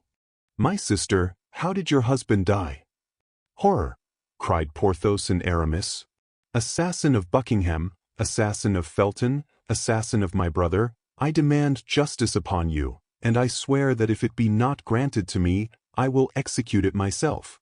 And Lord de Winter ranged himself by the side of D'Artagnan, leaving the place free for another accuser. Milady let her head sink between her 2 hands, and tried to recall her ideas, whirling in a mortal vertigo. "My turn," said Athos, himself trembling as the lion trembles at the sight of the serpent. "My turn. I married that woman when she was a young girl. I married her in opposition to the wishes of all my family. I gave her my wealth, I gave her my name, and one day I discovered that this woman was branded. This woman was marked with a fleur-de-lis on her left shoulder." "Oh," said Milady, raising herself, "I defy you to find any tribunal which pronounced that infamous sentence against me. I defy you to find him who executed it." "Silence," said a hollow voice. "It is for me to reply to that." And the man in the red cloak came forward in his turn. "What man is that? What man is that?" cried Milady, suffocated by terror, her hair loosening itself, and rising above her livid countenance as if alive. All eyes were turned towards this man, for to all except Athos he was unknown. Even Athos looked at him with as much stupefaction as the others, for he knew not how he could in any way find himself mixed up with the horrible drama then unfolded.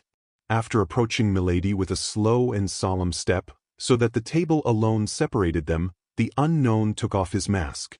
Milady for some time examined with increasing terror that pale face, framed with black hair and whiskers, the only expression of which was icy impassibility. Then she suddenly cried, "Oh, no, no!" rising and retreating to the very wall. "No, no! It is an infernal apparition! It is not he! Help, help!" screamed she, turning towards the wall, as if she would tear an opening with her hands. "Who are you, then?" cried all the witnesses of this scene. "Ask that woman," said the man in the red cloak, "for you may plainly see she knows me." "The executioner of Lille, the executioner of Lille!" cried Milady, a prey to insensate terror, and clinging with her hands to the wall to avoid falling. Everyone drew back, and the man in the red cloak remained standing alone in the middle of the room. "Oh, Grace, Grace, pardon!" cried the wretch, falling on her knees. The unknown waited for silence, and then resumed, "I told you well that she would know me. Yes, I am the executioner of Lille, and this is my history." All eyes were fixed upon this man, whose words were listened to with anxious attention. That woman was once a young girl, as beautiful as she is today. She was a nun in the convent of the Benedictines of Templemar. A young priest, with a simple and trustful heart, performed the duties of the church of that convent. She undertook his seduction and succeeded. She would have seduced a saint. Their vows were sacred and irrevocable. Their connection could not last long without ruining both. She prevailed upon him to leave the country, but to leave the country, to fly together, to reach another part of France, where they might live at ease because unknown money was necessary. Neither had any. The priest stole the sacred vases and sold them, but as they were preparing to escape together, they were both arrested. 8 days later she had seduced the son of the jailer and escaped. The young priest was condemned to 10 years of imprisonment and to be branded. I was executioner of the city of Lille, as this woman has said. I was obliged to brand the guilty one, and he, gentlemen, was my brother. I then swore that this woman who had ruined him, who was more than his accomplice, since she had urged him to the crime, should at least share his punishment. I suspected where she was concealed. I followed her, I caught her, I bound her, and I imprinted the same disgraceful mark upon her that I had imprinted upon my poor brother.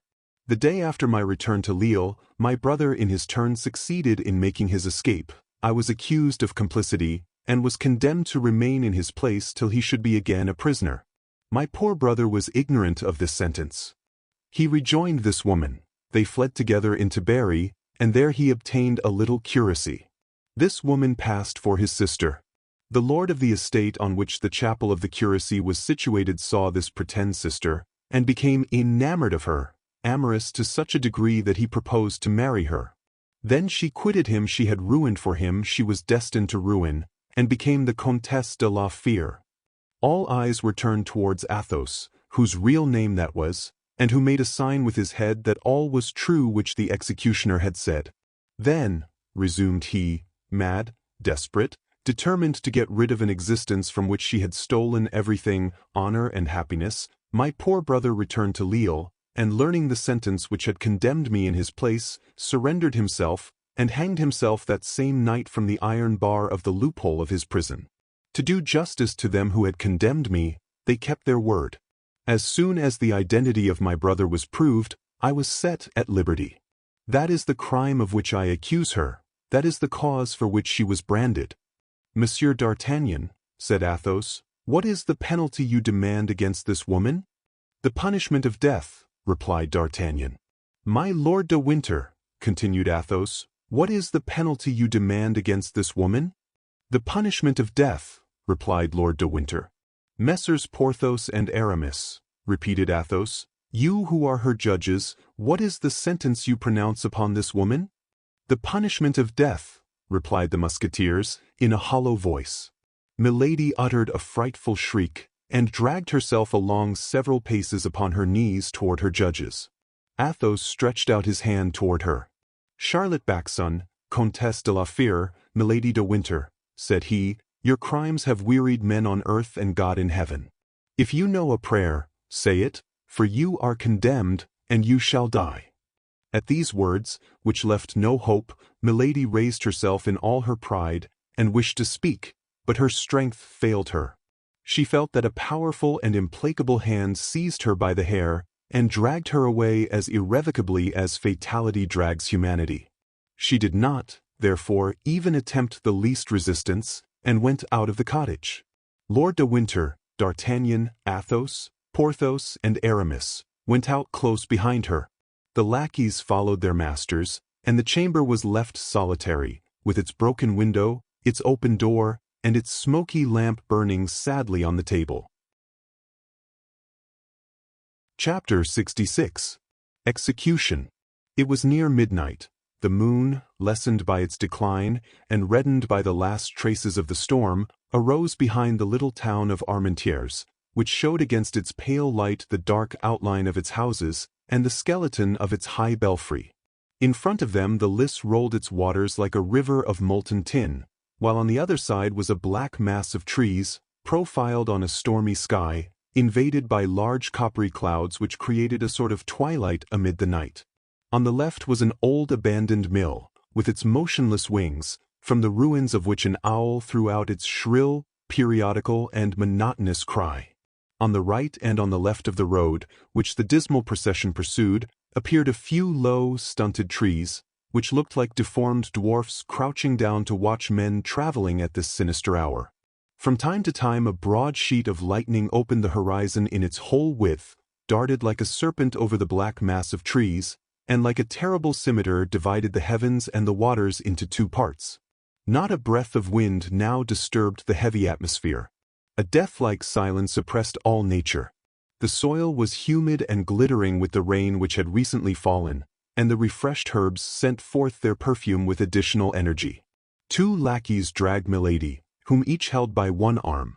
The executioner walked behind them, and Lord de Winter, D'Artagnan, Porthos, and Aramis walked behind the executioner. Planchet and Bazin came last. The two lackeys conducted Milady to the bank of the river.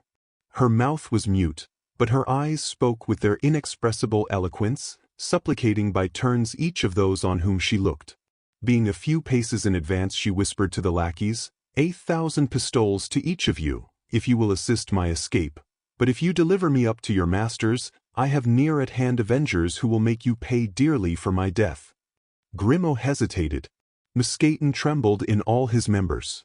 Athos, who heard Milady's voice, came sharply up. Lord de Winter did the same. "Change these lackeys," said he. "She has spoken to them. They are no longer sure." Planchet and Bazin were called, and took the places of Grimaud and Musketeers. On the bank of the river the executioner approached Milady, and bound her hands and feet. Then she broke the silence to cry out, "You are cowards, miserable assassins, 10 men combined to murder one woman. Beware! If I am not saved I shall be avenged." "You are not a woman," said Athos, coldly and sternly. "You do not belong to the human species. You are a demon escaped from hell, whither we send you back again." "Ah, you virtuous men," said Milady, "please to remember that he who shall touch a hair of my head is himself an assassin." "The executioner may kill, without being on that account an assassin," said the man in the red cloak, rapping upon his immense sword. "This is the last judge, that is all. Nachrichter, as say our neighbors, the Germans." And as he bound her while saying these words, Milady uttered 2 or 3 savage cries, which produced a strange and melancholy effect in flying away into the night, and losing themselves in the depths of the woods. "If I am guilty, if I have committed the crimes you accuse me of," shrieked Milady, "take me before a tribunal. You are not judges. You cannot condemn me." "I offered you Tyburn," said Lord de Winter. "Why did you not accept it?" "Because I am not willing to die," cried Milady, struggling.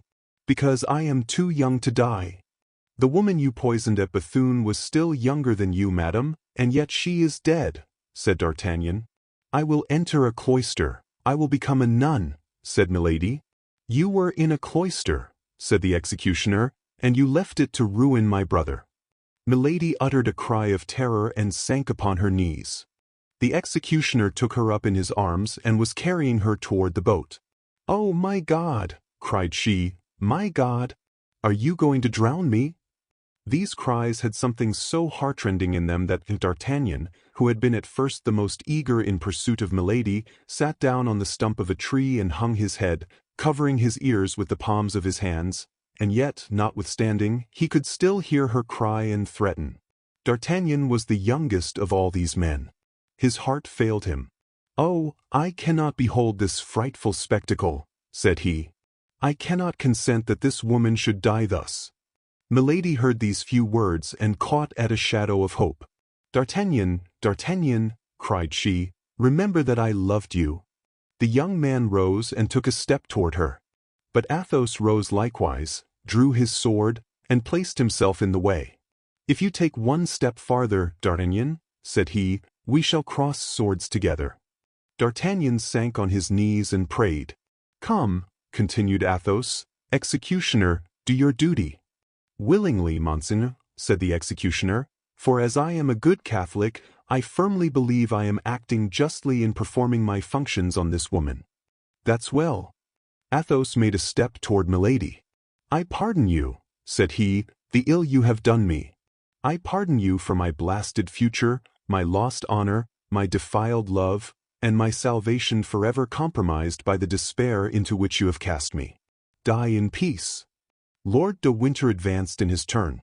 "I pardon you," said he, "for the poisoning of my brother, and the assassination of his Grace, Lord Buckingham. I pardon you for the death of poor Felton. I pardon you for the attempts upon my own person. Die in peace." "And I," said D'Artagnan, "pardon me, madam, for having by a trick unworthy of a gentleman provoked your anger, and I, in exchange, pardon you the murder of my poor love and your cruel vengeance against me. I pardon you, and I weep for you. Die in peace." "I am lost," murmured Milady in English. "I must die." Then she arose of herself, and cast around her one of those piercing looks which seemed to dart from an eye of flame. She saw nothing. She listened, and she heard nothing. "Where am I to die?" said she. "On the other bank," replied the executioner. Then he placed her in the boat, and as he was going to set foot in it himself, Athos handed him a sum of silver. "Here," said he, "is the price of the execution, that it may be plain we act as judges." "That is correct," said the executioner, "and now in her turn, let this woman see that I am not fulfilling my trade, but my debt." And he threw the money into the river. The boat moved off toward the left-hand shore of the Lys, bearing the guilty woman and the executioner. All the others remained on the right-hand bank, where they fell on their knees. The boat glided along the ferry rope under the shadow of a pale cloud which hung over the water at that moment. The troop of friends saw it gain the opposite bank. The figures were defined like black shadows on the red-tinted horizon. Milady, during the passage, had contrived to untie the cord which fastened her feet. On coming near the bank, she jumped lightly on shore and took to flight. But the soil was moist. On reaching the top of the bank, she slipped and fell upon her knees. She was struck, no doubt, with a superstitious idea. She conceived that heaven denied its aid, and she remained in the attitude in which she had fallen, her head drooping and her hands clasped. Then they saw from the other bank the executioner raise both his arms slowly. A moonbeam fell upon the blade of the large sword. The two arms fell with a sudden force. They heard the hissing of the scimitar and the cry of the victim, then a truncated mass sank beneath the blow. The executioner then took off his red cloak, spread it upon the ground, laid the body in it, threw in the head, tied all up by the four corners, lifted it on his back, and entered the boat again. In the middle of the stream he stopped the boat, and suspending his burden over the water, cried in a loud voice, "Let the justice of God be done," and he let the corpse drop into the depths of the waters, which closed over it. 3 days afterward the 4 Musketeers were in Paris. They had not exceeded their leave of absence, and that same evening they went to pay their customary visit to M. de Treville. "Well, gentlemen," said the brave captain, "I hope you have been well amused during your excursion." "Prodigiously," replied Athos in the name of himself and his comrades. Chapter 67. Conclusion. On the 6th of the following month the king, in compliance with the promise he had made the cardinal to return to La Rochelle, left his capital still in amazement at the news which began to spread itself of Buckingham's assassination. Although warned that the man she had loved so much was in great danger, the Queen, when his death was announced to her, would not believe the fact and even imprudently exclaimed, "It is false, he has just written to me." But the next day she was obliged to believe this fatal intelligence. Laporte, detained in England as everyone else had been, by the orders of Charles I, arrived, and was the bearer of the Duke's dying gift to the Queen. The joy of the King was lively. He did not even give himself the trouble to dissemble, and displayed it with affectation before the Queen. Louis XIII, like every weak mind, was wanting in generosity. But the King soon again became dull and indisposed. His brow was not one of those that long remain clear. He felt that in returning to camp he should re-enter slavery. Nevertheless, he did return. The cardinal was for him the fascinating serpent, and himself the bird which flies from branch to branch without power to escape. The return to La Rochelle, therefore, was profoundly dull. Our four friends, in particular, astonished their comrades. They traveled together, side by side, with sad eyes and heads lowered. Athos alone from time to time raised his expansive brow. A flash kindled in his eyes, and a bitter smile passed over his lips. Then, like his comrades, he sank again into reverie. As soon as the escort arrived in a city, when they had conducted the king to his quarters, the four friends either retired to their own or to some secluded cabaret, where they neither drank nor played. They only conversed in a low voice, looking around attentively to see that no one overheard them. One day, when the king had halted to fly the magpie, and the four friends, according to their custom, instead of following the sport had stopped at a cabaret on the high road, a man coming from La Rochelle on horseback pulled up at the door to drink a glass of wine, and darted a searching glance into the room where the four Musketeers were sitting. "Hullo, Monsieur d'Artagnan," said he, "is not that you whom I see yonder?" D'Artagnan raised his head and uttered a cry of joy. It was the man he called his phantom. It was his stranger of Meung, of the Rue des Fossoyeurs and of Arras. D'Artagnan drew his sword, and sprang toward the door. But this time, instead of avoiding him, the stranger jumped from his horse, and advanced to meet D'Artagnan. "Ah, monsieur," said the young man, "I meet you then at last. This time you shall not escape me."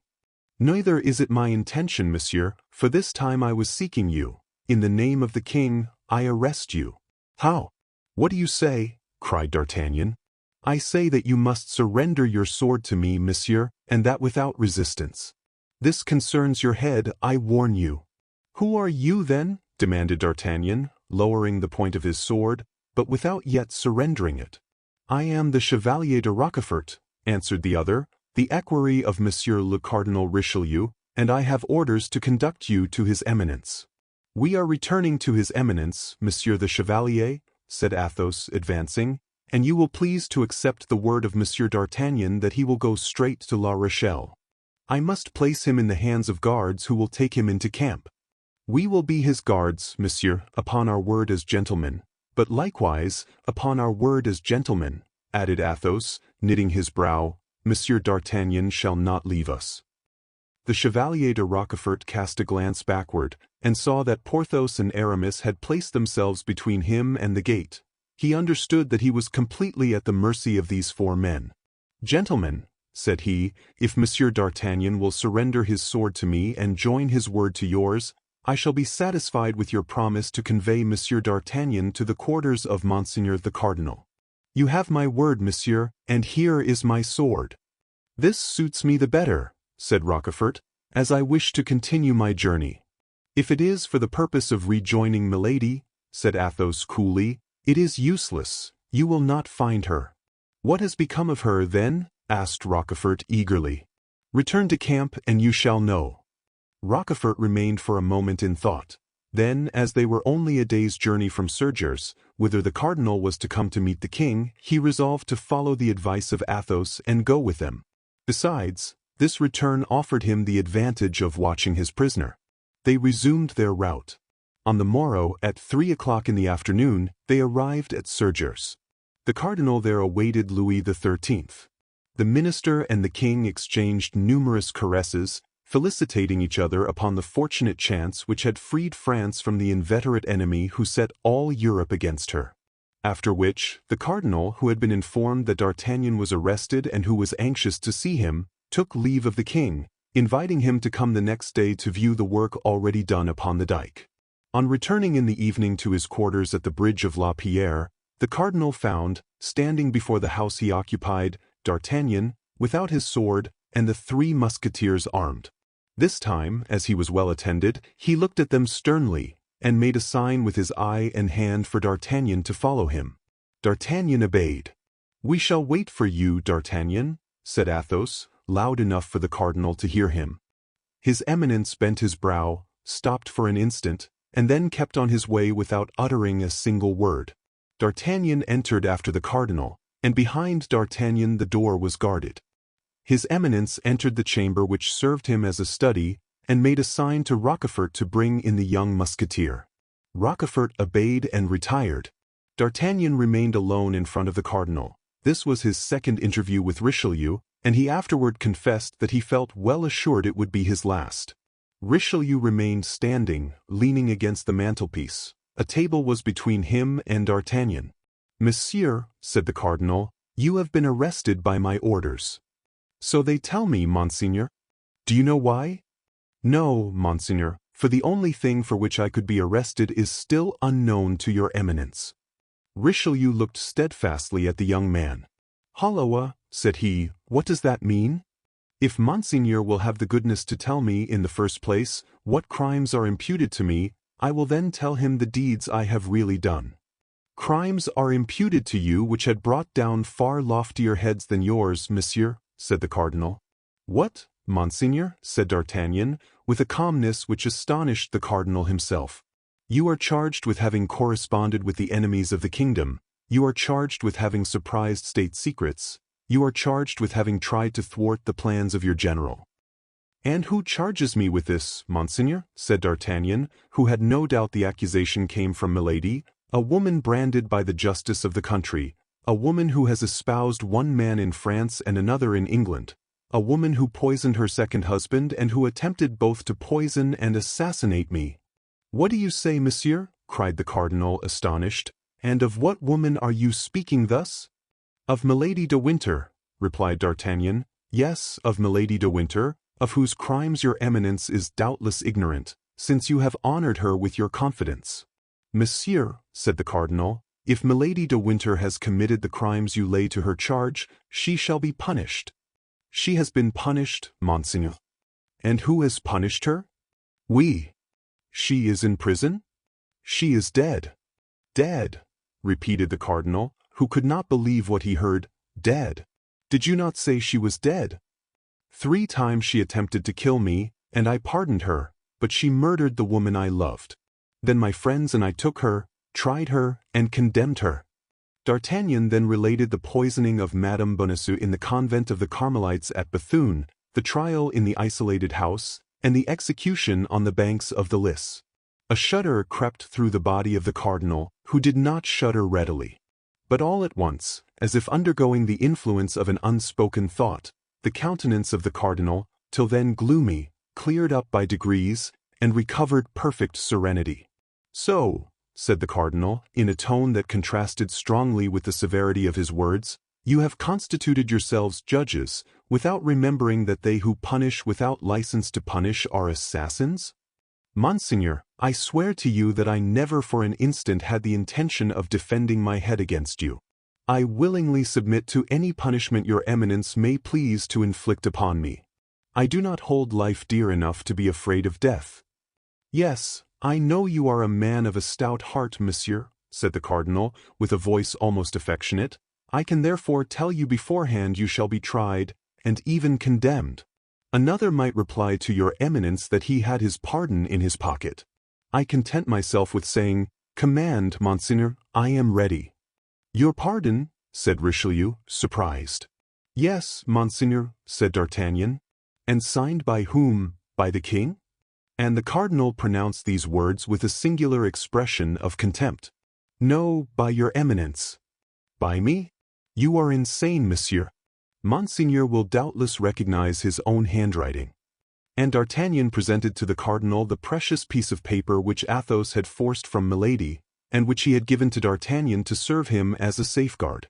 His Eminence took the paper, and read in a slow voice, dwelling upon every syllable. December 3rd, 1627. It is by my order and for the good of the state that the bearer of this has done what he has done.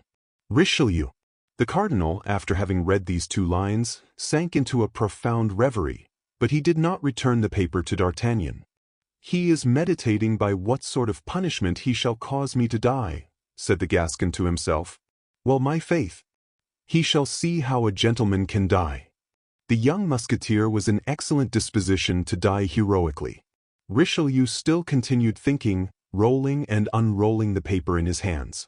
At length he raised his head, fixed his eagle look upon that loyal, open, and intelligent countenance, read upon that face, furrowed with tears, all the sufferings its possessor had endured in the course of a month, and reflected for the 3rd or 4th time how much there was in that youth of 21 years before him, and what resources his activity, his courage, and his shrewdness might offer to a good master. On the other side, the crimes, the power, and the infernal genius of Milady had more than once terrified him. He felt something like a secret joy at being forever relieved of this dangerous accomplice. Richelieu slowly tore the paper which D'Artagnan had generously relinquished. "I am lost," said D'Artagnan to himself, and he bowed profoundly before the cardinal, like a man who says, "Lord, thy will be done." The cardinal approached the table, and without sitting down, wrote a few lines upon a parchment of which 2/3 were already filled, and affixed his seal. "That is my condemnation," thought D'Artagnan. "He will spare me the ennui of the Bastille, or the tediousness of a trial. That's very kind of him." "Here, monsieur," said the cardinal to the young man, "I have taken from you 1 carte blanche to give you another. The name is wanting in this commission, you can write it yourself." D'Artagnan took the paper hesitatingly and cast his eyes over it. It was a lieutenant's commission in the Musketeers. D'Artagnan fell at the feet of the cardinal. "Monseigneur," said he, "my life is yours, henceforth dispose of it. But this favor which you bestow upon me I do not merit. I have 3 friends who are more meritorious and more worthy." "You are a brave youth, D'Artagnan," interrupted the cardinal, tapping him familiarly on the shoulder, charmed at having vanquished this rebellious nature. "Do with this commission what you will, only remember, though the name be blank, it is to you I give it." "I shall never forget it," replied D'Artagnan. "Your Eminence may be certain of that." The cardinal turned and said in a loud voice, "Rochefort." The chevalier, who no doubt was near the door, entered immediately. "Rochefort," said the cardinal, "you see Monsieur D'Artagnan. I receive him among the number of my friends. Greet each other, then, and be wise if you wish to preserve your heads." Rochefort and D'Artagnan coolly greeted each other with their lips, but the cardinal was there, observing them with his vigilant eye. They left the chamber at the same time. "We shall meet again, shall we not, monsieur?" "When you please," said D'Artagnan. "An opportunity will come," replied Rochefort. "Hey," said the cardinal, opening the door. The 2 men smiled at each other, shook hands, and saluted his Eminence. "We were beginning to grow impatient," said Athos. "Here I am, my friends," replied D'Artagnan, "not only free but in favor." "Tell us about it." "This evening, but for the moment, let us separate." Accordingly, that same evening D'Artagnan repaired to the quarters of Athos, whom he found in a fair way to empty a bottle of Spanish wine, an occupation which he religiously accomplished every night. D'Artagnan related what had taken place between the cardinal and himself, and drawing the commission from his pocket, said, "Here, my dear Athos, this naturally belongs to you." Athos smiled with one of his sweet and expressive smiles. "Friend," said he, "for Athos this is too much, for the Comte de la Fère it is too little. Keep the commission, it is yours. Alas, you have purchased it dearly enough." D'Artagnan left Athos's chamber and went to that of Porthos. He found him clothed in a magnificent dress covered with splendid embroidery, admiring himself before a glass. "Ah, is that you, dear friend?" exclaimed Porthos. "How do you think these garments fit me?" "Wonderfully," said D'Artagnan. but I come to offer you a dress which will become you still better." "What?" asked Porthos. "That of a lieutenant of Musketeers." D'Artagnan related to Porthos the substance of his interview with the cardinal, and said, taking the commission from his pocket, "Here, my friend, write your name upon it and become my chief." Porthos cast his eyes over the commission and returned it to D'Artagnan, to the great astonishment of the young man. "Yes," said he, "yes, that would flatter me very much, but I should not have time enough to enjoy the distinction. During our expedition to Bethune the husband of my duchess died. So, my dear, the coffer of the defunct holding out its arms to me, I shall marry the widow. Look here, I was trying on my wedding suit. Keep the lieutenancy, my dear, keep it." The young man then entered the apartment of Aramis. He found him kneeling before a prie-dieu, with his head leaning on an open prayer book. He described to him his interview with the cardinal, and said, for the third time drawing his commission from his pocket, "You, our friend, our intelligence, our invisible protector, accept this commission. You have merited it more than any of us by your wisdom and your counsels, always followed by such happy results." "Alas, dear friend," said Aramis, "our late adventures have disgusted me with military life. This time my determination is irrevocably taken. After the siege I shall enter the house of the Lazarists. Keep the commission, D'Artagnan. The profession of arms suits you. You will be a brave and adventurous captain."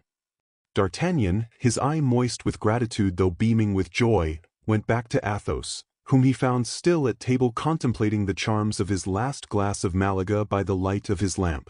"Well," said he, "they likewise have refused me. That, dear friend, is because nobody is more worthy than yourself." He took a quill, wrote the name of D'Artagnan in the commission, and returned it to him. "I shall then have no more friends," said the young man. "Alas, nothing but bitter recollections." And he let his head sink upon his hands, while 2 large tears rolled down his cheeks. "You are young," replied Athos, "and your bitter recollections have time to change themselves into sweet remembrances." "Yes," said he, "yes, that would flatter me very much, but I should not have time enough to enjoy the distinction. During our expedition to Bethune the husband of my duchess died. So, my dear, the coffer of the defunct holding out its arms to me, I shall marry the widow. Look here, I was trying on my wedding suit. Keep the lieutenancy, my dear, keep it." The young man then entered the apartment of Aramis. He found him kneeling before a prie-dieu, with his head leaning on an open prayer book. He described to him his interview with the cardinal, and said, for the third time drawing his commission from his pocket, "You, our friend, our intelligence, our invisible protector, accept this commission. You have merited it more than any of us by your wisdom and your counsels, always followed by such happy results." "Alas, dear friend," said Aramis, "our late adventures have disgusted me with military life. This time my determination is irrevocably taken. After the siege I shall enter the house of the Lazarists. Keep the commission, D'Artagnan. The profession of arms suits you. You will be a brave and adventurous captain."